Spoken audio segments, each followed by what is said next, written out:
Health and Human Services. While reviewing the hearing, detectives heard Dr. Aaron Ali testify about his facility's practices. He claimed that MedToMarket is a secure, state-approved lab that uses only donated bodies for training licensed professionals like doctors and first responders.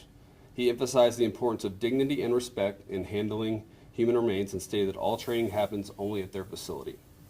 The evidence obtained in the investigation showed the opposite of these statements, and Dr. Ali provided human arms to Capital Mortuary Services, a facility not approved by the state for experimental testing involving embalming fluid. Due to signing a legal statement swearing to tell the truth and then knowingly giving false information, detectives issued a warrant for the arrest of Aaron Ali for aggravated perjury in addition to the abuse of corpse charge. On April 18th, 2025, Bowie self-surrendered at the Travis County Jail and was charged with abuse of corpse, a state jail felony, and 5 counts of tampering with a governmental record, second-degree felony.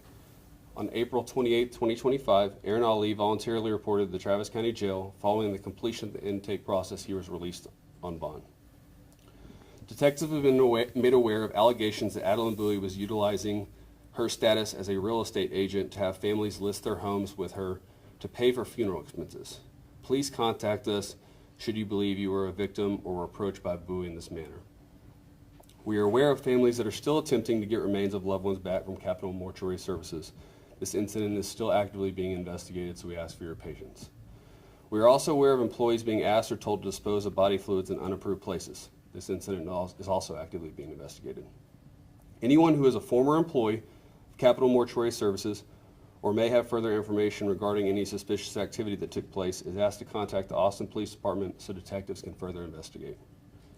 If you use Capital Mortuary Services for funeral or mortuary services for a family member or loved one, please know that the Austin Police Department is here to support you.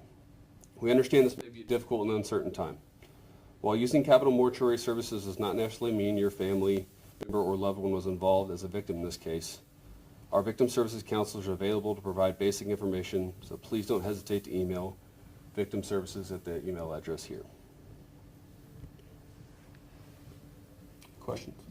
So the body that had the experiments done on them, has that body been identified or is it still unknown? It's still unidentified at that time. That's part of the continuing investigation.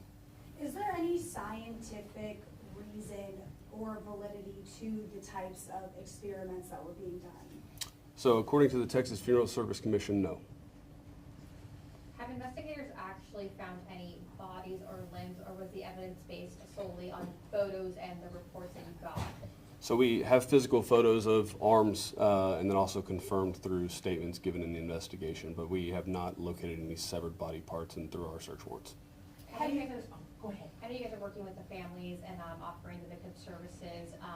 Is there anything else that they can do? I know you mentioned you guys are working, but any of the resources or anything else they can do to help, and what you guys are doing to help them as well? Sure. So as discussed earlier, we are obviously getting inundated with quite a number of calls and emails and people reaching out trying to get information. Thankfully, the APD Victim Services has offered to assist with that.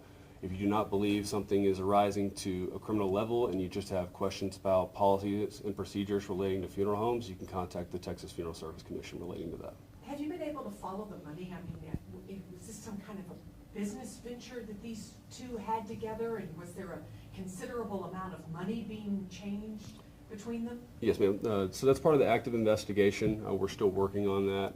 Obviously, this is still very early in the investigation. It's going to take time for that to come through. We're also seeing that they weren't just linked MedToMarket and CMS, but also through Eternal Peace and Lifetree or whatever the name of the other company was. Is that all part of the investigation too? Yes, ma'am. That's all part of the investigation. We did conduct a search warrant as well at Eternal Peace. Again, this is part of the active investigation that we're all trying to put the pieces together on. Have y'all seen any examples of this type of, followed any other crimes for this type of situation? I have not personally, no, ma'am. So you say y'all definitely know there's one body involved, but did you see photographs of several different arms? No, ma'am. The only photographs we've seen is the 2 severed arms that are mentioned in the affidavit associated with the arrest. Oh, okay, and those are from the same person? Correct. Well, we don't we don't know the answer to that. That's part of the unknown victim. We're trying to figure that out. That's part of the ongoing investigation. What type of people conduct their training at MedToMarket? Well, according to Mr. Ali, it's doctors, medical personnel, first responders. I can't give you a clear answer on that. That'd have to be Not resorted to. mortuary directors. No. For families who still have their loved ones' remains at Capitol Mortuary, is there a timeline or an idea of when they would be able to get those remains? I don't know that there's any remains at Capitol Mortuary Services. It's my understanding that they are not open for business, but that would be something you need to reach out to the Texas Funeral Service Commission on. We conduct our criminal investigation and we'll assist with criminal-related stuff, but in terms of an administrative investigation, I don't know. How many families are affected in this case, do you know so far? We can confirm that 129 death certificates were filed incorrectly. But in terms of the true number, we don't know. We're still collecting that information. That's part of the active investigation. When it comes to Ali, he, obviously you guys say that he lied under oath at the Senate committee. Is it safe to say that he was intentionally doing this even though he said his staff, obviously his staff was not trained to do this, but he said they were? I mean, is it safe to say that it was malintent? I don't know what Mr. Ali's mission or goal with the statement was. I can just tell you that it was false. Are the forged death certificates tied to the bodies used in the experiment? That's undetermined at the moment. We have no indication that they are related, but that's part of the continuing investigation. We'll take one last question. I guess we're trying to give our viewers some idea of the scope, like it's just some kind of a business that people are, just making money routinely on, with corpses. What can you tell us about that?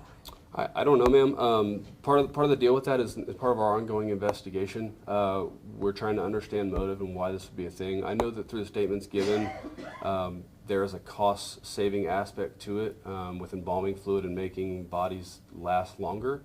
In terms of the details of that or why that was going on, I don't have an answer for you on that as part of the continuing investigation. How does all this affect the families?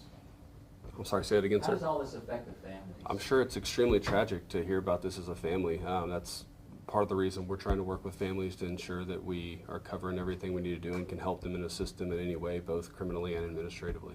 Thank you. Can I just ask a quick follow-up question after hers, because the answer contradicted mine? You were mentioning, and it may not have contradicted, I just want to make sure I understand correctly. When I asked if there's any scientific validity to the types of experiments, you said no, but then you answered here that there may have been something to do with cost-saving measures. Sure. So the statements given through Capitol Mortuary Services with the persons involved was that the embalming procedure would allow for them to keep specimens longer. Whether or not Capitol Mortuary Services had the ability to do that, we reached out to the Texas Funeral Service Commission and they do not have the licensing to do something like that. Thank you.